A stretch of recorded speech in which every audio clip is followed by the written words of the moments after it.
नमस्कार दोस्तों, कैसे हो आप सब? उम्मीद करता हूँ आप सब स्वस्थ होंगे।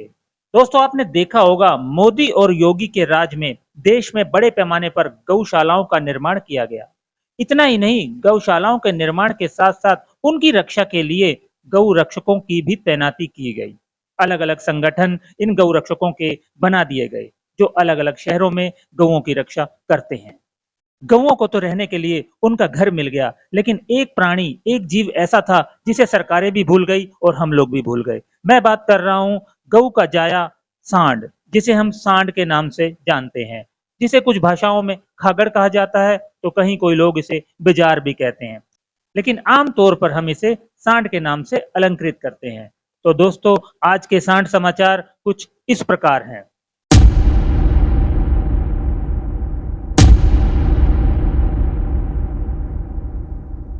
दोस्तों ये सड़कों पर मारा-मारा फिरा करता है। दोस्तों इसे जख्मी हालत में भी देखा जाता है। सामने से कोई दूसरा सांड आ जाए तो इनका आपस में भिड़ना स्वाभाविक हो जाता है। ये आपस में भिड़ जाया करते हैं और एक दूसरे को नुकसान पहुंचा देते हैं। इनके शरीर से रक्त बहता हुआ भी आम ही देखने को मिल जाता है। लेकिन दोस्तों ये इनका एक पहलू है जो मैंने इनकी अवस्था बताई। लेकिन दूसरा पहलू बड़ा ही खतरनाक हो चला है, जिसके लिए मैं ये वीडियो बनाने के लिए मजबूर हो चुका हूँ। दोस्तों इनका दूसरा पहलू ये है कि ये अत्यंत आक्रमणकारी हो चुके हैं।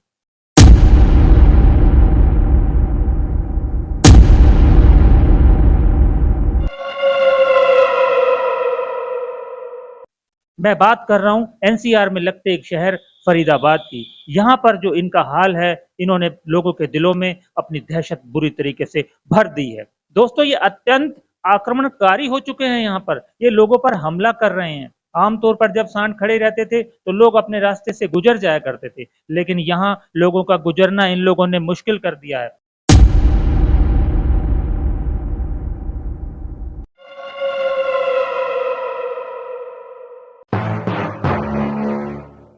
यहाँ इनकी संख्या 30 से 40 हो चली है। जब भी कोई इंसान इनके नजदीक से गुजरता है तो ये उसे उठाकर पटक दिया करते हैं। दोस्तों इनका उठा के पटकना इतना आसान नहीं।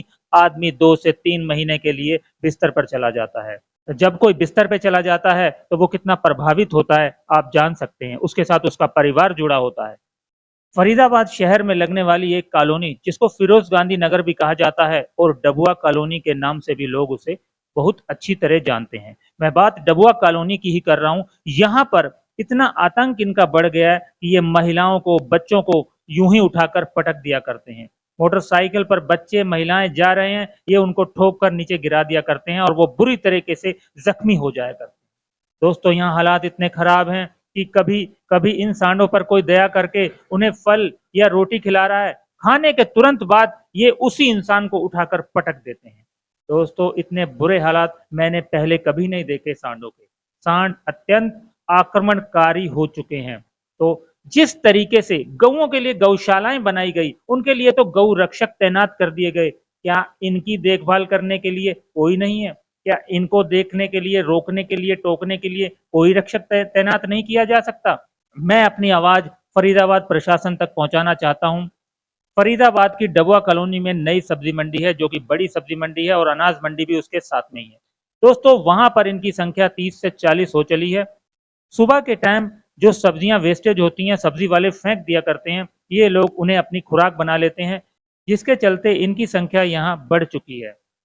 उसका हमें कोई दुख नहीं। ये सब्जियां खाते हैं, उन्हें अपनी खुराक बनाते हैं, उससे हमारा क्या जाता है। लेकिन हमारा जब जाता है जब ये उन्हें खाने के बाद कॉलोनी में अपनी एंट्री लेते हैं और ये गलियों गलियों में फैल जाते हैं।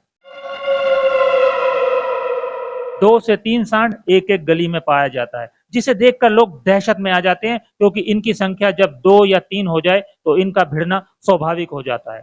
जब ये आपस में भिड़ते हैं तो लोगों के दरवाजे तक तोड़ दिया करते हैं। आते जाते कुछ लोग इनकी चपेट में आ जाते हैं, वो बुरी तरीके से घायल हो जाते हैं और कई लोगों की तो जान पर भी बन जाती है।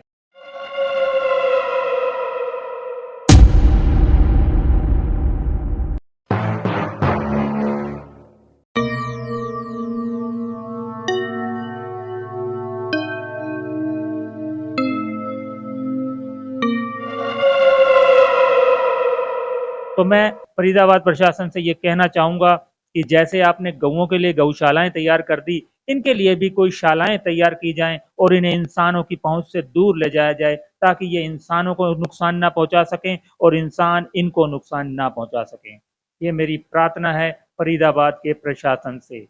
अब मैं वीडियो को लंबा ना करते हुए आपसे रिक्वेस्ट करूंगा, अगर आपको वीडियो अच्छा लगे तो वीडियो को लाइक करें, शेयर करें, कमेंट करें और इसी के साथ मैं आपसे इजाजत लूंगा। नमस्कार।